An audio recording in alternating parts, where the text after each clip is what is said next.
A routine flight from Chicago to Los Angeles took a startling turn when a passenger named Malcolm Pierce began displaying unsettling behavior toward a young black girl named Keisha and her mother, Regina. From the moment they boarded, the tension in the cabin felt palpable, though most passengers couldn't quite pinpoint why. Malcolm, seated just one row behind Regina and Keisha, wore a perpetual frown that deepened whenever he glanced in their direction. "Where are you watching from? Let us know in the comments below. If this story made you reflect, don't forget to like, share, and subscribe for more powerful content." What should have been a peaceful journey at 30,000 feet rapidly deteriorated. At first, it seemed like a simple case of a disgruntled traveler, perhaps annoyed by the cramped seating or the general hustle of a busy flight. However, Malcolm's hostility soon became unmistakable whenever Keisha giggled or spoke in her bright, curious voice. Keisha, who was about 8 years old, had been excited about traveling with her mother to visit family. Her cheerful demeanor contrasted sharply with Malcolm's unfriendly stares. Regina noticed Malcolm's glare almost immediately, but she initially chalked it up to someone having a rough day. As a single mother focused on comforting her daughter, who sometimes grew anxious during takeoff, she tried to stay composed, gently reminding Keisha to keep her voice down whenever it rose in excitement. Still, Regina couldn't fully ignore the man's clear displeasure. His glances were not just casual or disinterested, they carried an edge of anger that made her uneasy. A few other passengers seemed to sense something was off as well, casting wary looks in Malcolm's direction. As the flight attendants began their standard safety demonstration, Malcolm's annoyance became even more apparent. He huffed loudly whenever Keisha shifted in her seat or asked her mother a question. Regina did her best to keep her daughter occupied, offering snacks and a coloring book, all the while trying to maintain a calm front. But beneath her outward composure, anxiety simmered. The unsettling atmosphere underscored the vulnerability of traveling in a confined space with someone so overtly agitated. Regina could not fully protect Keisha from the tension radiating behind them. Though no one had spoken out yet, the silent observations made by neighboring passengers hinted that an even more troubling confrontation might be on the horizon. Little did they know, this was only the beginning of a much larger ordeal, one that would soon throw the entire cabin into disarray and test the limits of how fellow travelers would respond to blatant hostility. From the outset of the flight, Regina could sense the growing tension swirling around Malcolm Pierce, who sat just behind her and her daughter, Keisha. After the plane leveled off, she noticed that Malcolm's demeanor went from mere irritation to something more ominous.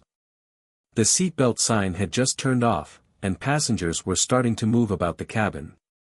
Yet Malcolm seemed fixated on Keisha's every move, especially whenever the little girl giggled or spoke in her light-hearted, enthusiastic tone. Several rows away, travelers began exchanging concerned glances. A middle-aged couple, seated diagonally across from Regina, whispered among themselves while glancing in Malcolm's direction. The man, who looked to be in his early 50s, leaned over and murmured to his wife, "He looks upset about something." She nodded, worry written on her face, as though they both feared how the situation might escalate. Meanwhile, Keisha remained largely oblivious to the trouble brewing behind her seat. She was happily rummaging through a small backpack of toys, pulling out crayons and a sketchpad to keep herself entertained. She'd doodle a bit, then beam up at her mother with pride, showing off her imaginative scribbles of houses, flowers, and airplanes. Regina did her best to return Keisha's smile, but her nerves kept drawing her attention to Malcolm's steady glare. At one point, Keisha let out a burst of laughter over something she'd drawn, a playful image of the plane soaring through a rainbow sky. Immediately, Malcolm audibly exhaled through his nose in a harsh snort. The sound startled Keisha, causing her to glance behind. Regina placed a reassuring hand on her daughter's shoulder, gently turning her back around. "Focus on your drawings, honey," Regina whispered, trying to keep her voice calm. But her mind churned with concern. The man's hostility was more than just a passing annoyance, there was a sharp edge to it that made her pulse quicken. She wondered if she should call for a flight attendant or switch seats, but the flight was nearly full, and she couldn't imagine where else they might go. Besides, she worried about drawing even more negative attention to Keisha. Across the aisle, another passenger, Miranda, a friendly woman who had been chatting with Regina earlier, noticed Malcolm's disapproving looks. She frowned, leaning forward as if to offer a supportive nod. Regina met her gaze and gave a small, grateful smile, relieved to know they were not entirely isolated in their apprehension. Despite the growing tension, no one intervened right away, perhaps still holding on to the hope that Malcolm's foul mood would blow over if given enough time. Even the flight attendants, preoccupied with distributing beverages and snacks, seemed unaware of how deeply Malcolm's behavior was unsettling those around him. Whenever they passed, he would hide his displeasure behind a forced, tight-lipped smile, only to revert to glaring at Keisha as soon as they were gone. Regina tried various strategies to keep Keisha occupied. She offered new coloring pages, suggested they play a quiet guessing game, and even let her daughter watch a short cartoon on the in-flight entertainment screen. Still, no matter how quietly Keisha spoke or how carefully Regina modulated her daughter's enthusiasm, Malcolm's frustration remained. Every once in a while, she'd catch him whispering something under his breath, an angry mutter she couldn't quite discern, but the tone alone was enough to set her on edge. Meanwhile, a passenger in uniform named Ryan, seated a few rows ahead, occasionally glanced back. A retired Navy SEAL, Ryan had been trained to sense potential conflicts, and the charged atmosphere alerted him. Though he didn't know the details, he could read Regina's tense posture and the occasional anxious glance she cast in Malcolm's direction. Inwardly, Ryan made a mental note to stay alert, just in case the situation escalated further. As the plane hummed steadily onward, Regina kept hoping this unsettling standoff would resolve peacefully. Perhaps Malcolm would calm down, or perhaps a flight attendant would finally notice the growing disquiet and intervene. But with each passing minute, the tension only mounted. Whether out of fear or uncertainty, no one took decisive action yet. The cabin felt like a powder keg, waiting for a single spark to ignite a much larger confrontation, one that would soon threaten the safety and well-being of everyone involved. Part 3, approximately 400 words. The breaking point came when Malcolm Pierce, driven by his mounting frustration, abruptly slammed his tray table forward with a loud, jarring thud. The noise sliced through the steady hum of the engines, causing more than a few heads to jerk up in alarm. Regina's heart leaped into her throat, and she instinctively shifted in her seat, placing herself protectively between Keisha and the now raging passenger behind them. "Keep your kid quiet," Malcolm hissed, his voice trembling with barely contained anger. Keisha stiffened, her small hands curled around the strap of her seatbelt as she shrank away from his hostility. Regina felt her pulse quicken. She turned slightly in her seat and tried to speak in a firm yet controlled voice. "Sir, please calm down. We're doing our best to be respectful," she said, hoping reason might still diffuse the tension. But her words only seemed to fan the flames of Malcolm's anger. It was at this precise moment that Ryan, the Navy SEAL who had been seated a few rows ahead, decided he could no longer remain a distant observer. He had noticed Malcolm's earlier scowls and overheard enough of the terse exchanges to sense the situation was spiraling. The harsh bang of the tray table confirmed his suspicions that a violent outburst might be imminent. Ryan calmly unbuckled his seatbelt and stood, stepping into the aisle with a measured confidence that only years of training could provide. Other passengers, who had been gripping their armrests in fear, watched his movements with relief and anticipation. Their collective attention focused on the imposing figure heading straight toward the escalating conflict. Malcolm, still breathing hard, glanced up at the sight of Ryan's formidable stance. The older man's jaw tightened, but whether in defiance or fear, it was hard to tell. Regina could only hope that Ryan's intervention would avert the looming threat of physical harm, especially to her innocent, frightened daughter. "Is everything all right here?" Ryan asked, his tone calm but resolute. His gaze swept over Malcolm, Regina, and a visibly trembling Keisha. Though the question was directed at the entire row, his alert eyes remained fixed on Malcolm, ready to respond if the man's aggression tipped over into violence. And so the stage was set for a crucial turning point. With tensions running dangerously high, it fell to Ryan's sense of duty, and the watchful eyes of the surrounding passengers, to ensure that this moment didn't descend into an even more harrowing ordeal. Miranda, the friendly passenger who had earlier noticed Malcolm Pierce's increasingly hostile behavior, could no longer stand by when she saw Keisha recoil at his angry outburst. She unbuckled her seatbelt and rose slowly from across the aisle, summoning her courage as she made her way over to the tense scene. Around them, other passengers shifted uneasily in their seats, apprehension etched on their faces. Some clutched their armrests, while others peered over seatbacks, unsure of how best to respond. "Excuse me," Miranda said, keeping her voice as calm and steady as she could manage. She glanced at Regina and Keisha, offering a reassuring nod before addressing Malcolm directly. "Sir, is there any way we can de-escalate this situation? The child hasn't done anything wrong." Malcolm's eyes narrowed, the strain in his features revealing the depth of his anger.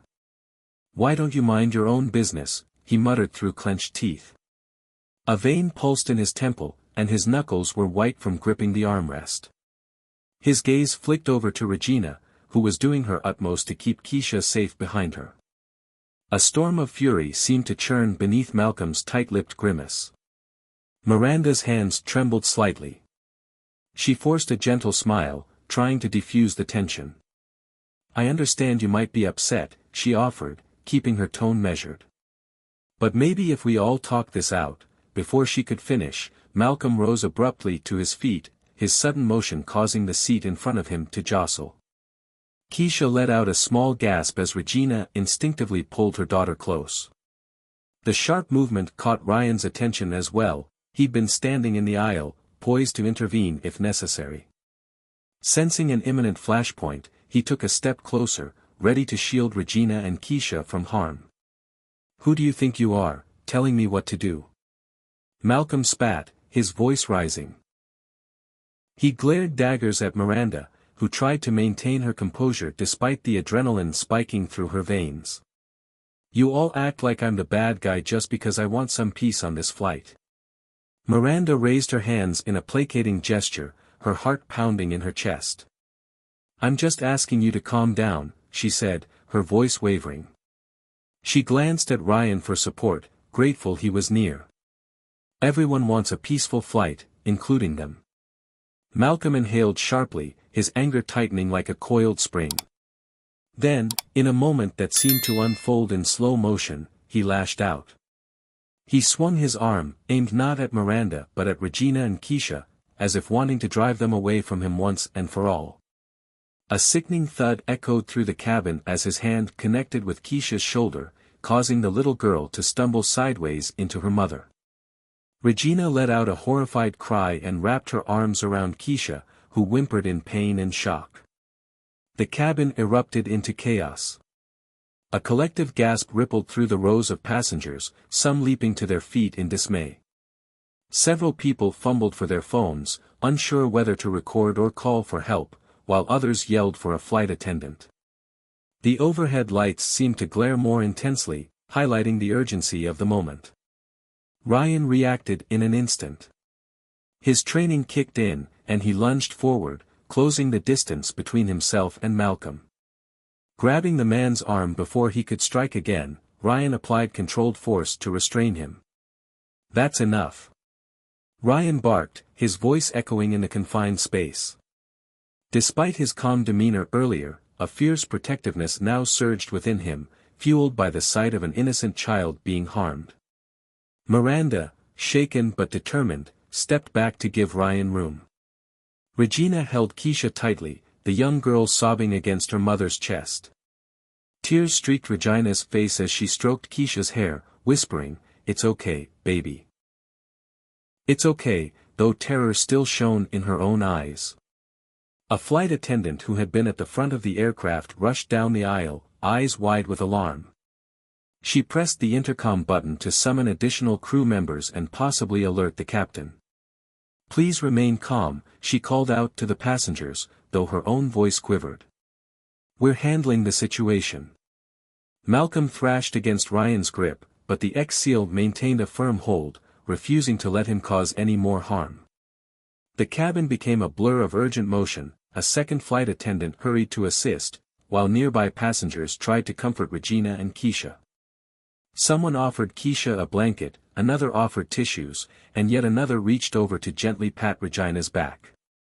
Standing just an arm's length away, Miranda felt her pulse racing. She wanted to help, but she also worried about interfering with Ryan's effort to subdue Malcolm. The tension radiating from Malcolm's writhing form was nearly palpable, and Miranda could tell that his anger hadn't dissipated, only been momentarily contained. Sensing that Malcolm's aggression still posed a risk, Ryan maneuvered him into the aisle, where he had more space to fully restrain him without endangering others. "Stay calm," he ordered, muscles straining. Malcolm let out a barrage of incoherent expletives, still fighting to free himself. A couple of brave passengers stood to offer Ryan backup, blocking any chance of Malcolm breaking free and fleeing down the aisle. The scene was equal parts harrowing and surreal. A once quiet flight turned into an arena of chaos. Keisha's muffled sobs filled the small pocket of space around her seat, a heart-wrenching reminder of the damage inflicted by a single act of unchecked rage. Regina clutched her daughter, trying to steady her own breathing. In mere seconds, the flight had gone from simmering tension to outright violence. Yet amid the turmoil, a sense of solidarity emerged. Ryan's swift intervention, along with Miranda's bravery and the support of passengers rallying around Regina and Keisha, prevented the situation from spiraling out of control entirely.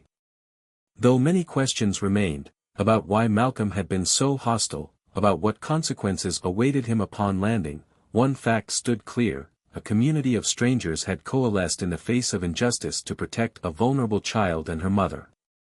Ryan tightened his hold on Malcolm Pierce, who continued to struggle despite being clearly outmatched.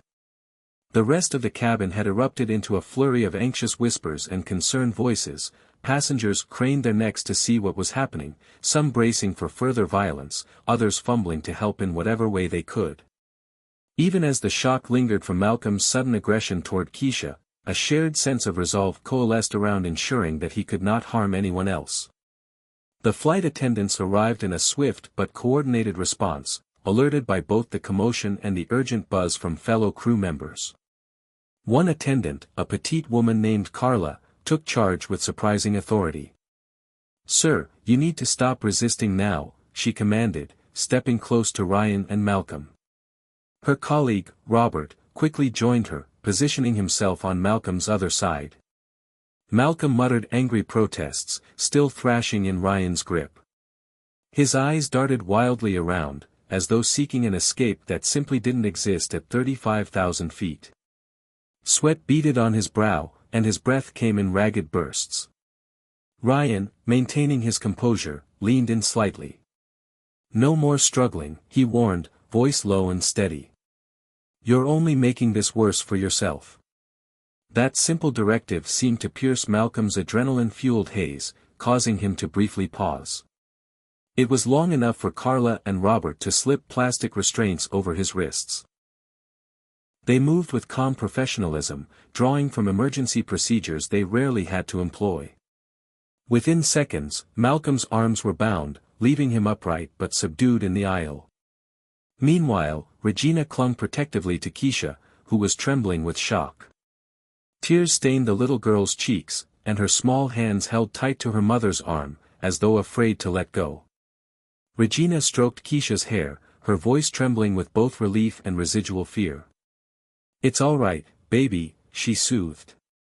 "You're safe now." Despite her own shaky composure, she mustered a gentle smile meant only for her daughter, hoping the gesture might quell Keisha's lingering terror. Passengers seated nearby passed tissues and offered water, trying to comfort Regina and Keisha in whatever small way they could. One woman knelt in the aisle, just out of Carla's way, to ask Keisha if she was hurt. The girl shook her head, whispering that her shoulder still stung from Malcolm's blow, but she didn't think she was seriously injured. Regina's heart twisted at the admission. No child should ever endure such violence, especially not in a supposedly secure environment like an airplane cabin. With Malcolm subdued, Ryan slowly eased his grip and stepped back. He caught Regina's eye, giving her a reassuring nod. She mouthed a heartfelt, "Thank you," tears reflecting a mixture of gratitude and lingering dread. The entire cabin thrummed with relief, though tension still simmered. Malcolm might have been restrained, but the shockwaves of his actions weren't easily dismissed. Carla retrieved a small first aid kit from the galley area. She glanced at Regina and Keisha, concern evident on her face. "Let's get you two checked out," she suggested, her tone soft yet professional. "I'd like to make sure Keisha's okay." Regina nodded, exhaling a shaky breath. At Carla's direction, she gently helped Keisha stand so they could examine the bruise forming on her shoulder. Robert, in the meantime, radioed the captain to confirm that Malcolm had been subdued. The plan was clear: upon landing, law enforcement would meet the flight, escort Malcolm off the plane, and place him into custody for assault. From behind the curtain that separated first class from the rest of the cabin, the murmurs of other curious passengers drifted in, their alarmed voices blending into a single, concerned hum. "I've got him," Ryan stated, shifting to stand guard. His training had taught him that even restrained individuals could still pose a threat if their anger ran high enough. Malcolm, though pinned to the seat and breathing heavily, sent glare after glare at Ryan, Regina, and the flight attendants, like a cornered animal more than a subdued passenger. A moment later, a tall, stern-faced man in a collared uniform stepped forward. "I'm the air marshal on this flight," he introduced himself quietly to Ryan and the crew. Though his presence had gone unnoticed by most passengers until now, he'd been assessing the situation from a short distance. "We'll keep him here until we touch down," the marshal added, nodding at Malcolm. "I'll make sure he doesn't cause any further disruptions." Regina, still focused on Keisha, turned her head at the sound of the marshal's voice. Relief fluttered across her face, grateful that an official figure had arrived. In the swirl of chaos, it was comforting to know there were multiple layers of security ensuring Malcolm couldn't break free. Looking at Keisha, Regina smoothed the girl's hair out of her eyes.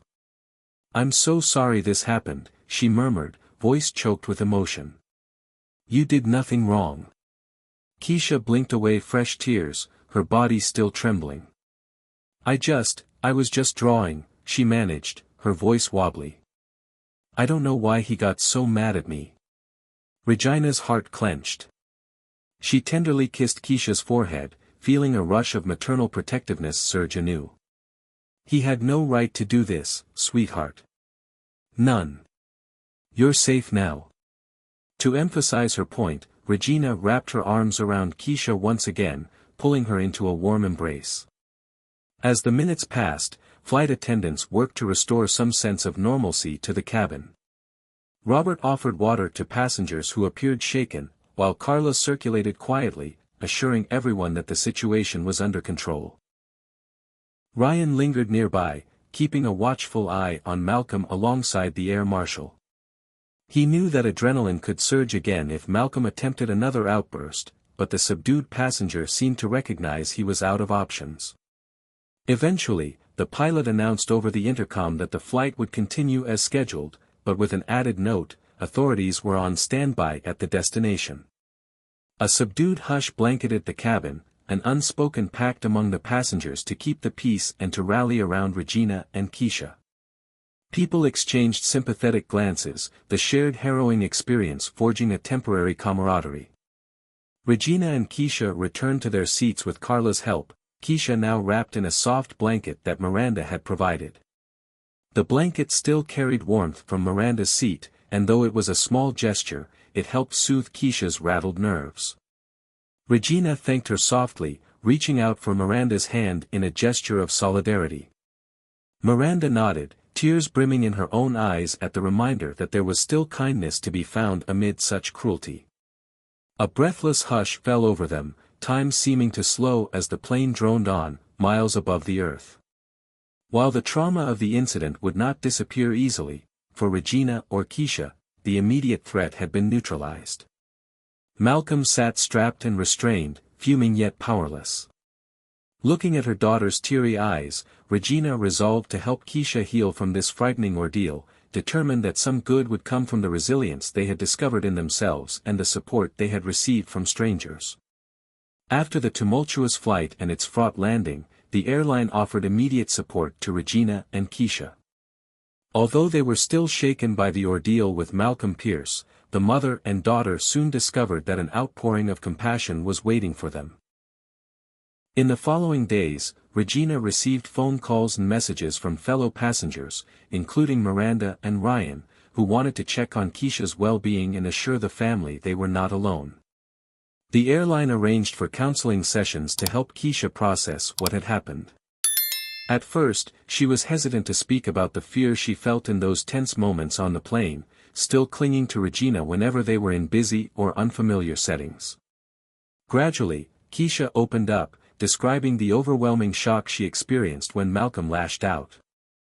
With professional guidance, she began to understand that the violence directed at her was never her fault. Keisha's therapist used art and storytelling exercises to help her channel lingering worries into creative expression. Each session seemed to lighten her spirits and restore a bit more of her once bubbly personality. Meanwhile, Regina found that she, too, needed an outlet. Although her primary focus was on Keisha's recovery, she discovered that recounting the incident to supportive friends, colleagues, and a counselor offered its own form of healing. Encouraged by Ryan, who checked in regularly, Regina began talking about the importance of communal responsibility. She felt compelled to share the lesson that no one should stay silent or stand by idly when someone is in harm's way.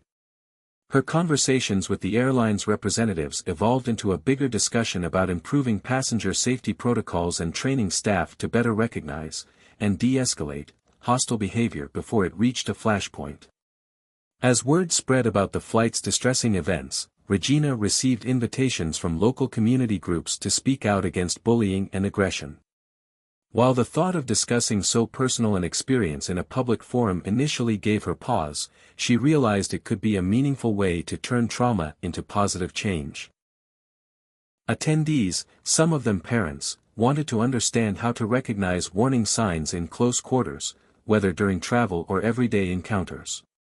Regina's quiet determination and first-hand insights resonated powerfully with these audiences. Keisha's school also proved integral to her emotional recovery. Teachers and counselors rallied around her, ensuring she had a safe environment to express her feelings.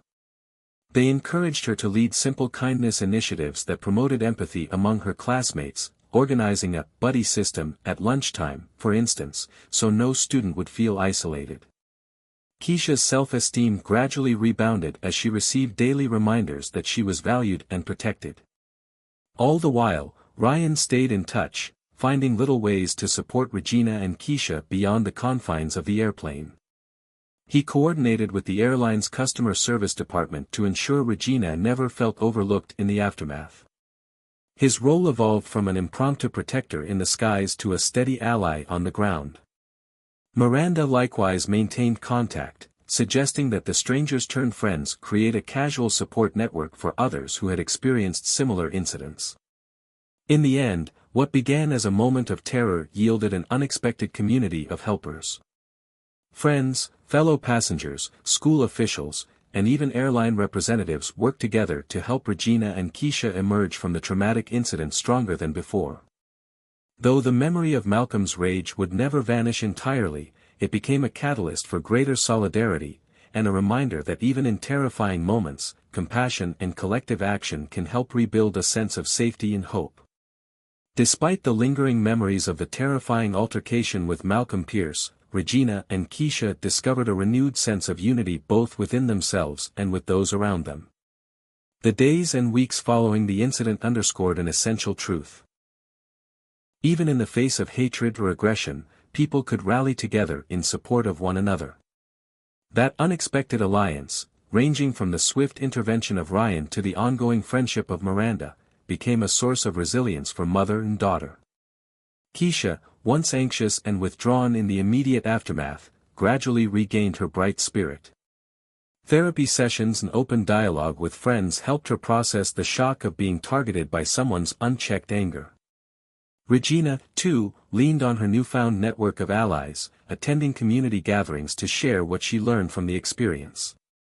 In telling her story, she empowered others to address hostility in public spaces and stand firm against behavior that threatened their safety or dignity. Ryan remained a steadfast presence, touching base with Regina often. Their conversations went beyond recounting the event. He encouraged her to envision a broader goal. Together, they proposed an initiative to the airline focused on enhanced training for both crew and passengers in de-escalation techniques. While the process was still in its early stages, the idea signaled a promising step toward creating safer flights for everyone. In addition, Ryan's background as a former Navy SEAL lent credibility to the program, ensuring it was more than just a reactionary measure. Meanwhile, Miranda championed a compassionate message on her personal social media accounts, describing how a collective stand prevented a worst-case scenario. Her posts resonated with many who had felt powerless in tense situations. Messages of solidarity came pouring in, and some strangers even reached out to Regina, expressing gratitude for her bravery in speaking up. Soon, Regina noticed that her experience was helping others recognize the importance of intervening, whether in an airplane cabin or any public setting, rather than turning a blind eye. For both Regina and Keisha, the painful ordeal crystallized an enduring lesson. Standing up to hostility, whether on behalf of oneself or a vulnerable individual, could transform fear into solidarity. Though the incident would never be entirely erased from their hearts, it marked the beginning of a new chapter, one in which they emerged stronger and more hopeful. Hand in hand, mother and daughter embraced a future shaped not by the trauma inflicted upon them, but by the unwavering support and courage that sprang forth when they needed it most.